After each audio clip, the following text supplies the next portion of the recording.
Party మార్పుపై Nellore MP rural నియోజకవర్గ incharge Adala Prabhakar Reddy స్పందించారు.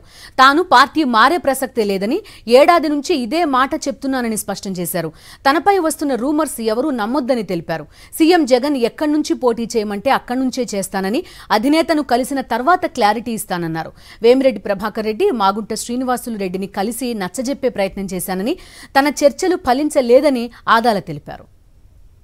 గత సంవత్సరం రోజులుగా నా మీద మీడియా కానీ కొంతమంది నాయకులు కానీ పదే ఒక కార్యక్రమం పెట్టుకొని కార్యక్రమం ప్రకారం ప్రచారం చేయడం చూస్తున్నారు. నేను అనేక సార్లు పార్టీ మారను, ఎట్టి పరిస్థితుల్లో కూడా మారేది లేదని అనేక సార్లు ఖండించాను. ఈరోజు కూడా ఖండిస్తున్నాను. మరి రోజు వచ్చి మైకులు పెట్టి చెప్పాలంటే నాకు కూడా సాధ్యం కాదు. ఎట్టి పరిస్థితుల్లో కూడా పార్టీ మారే ప్రసక్తే ఉండదు.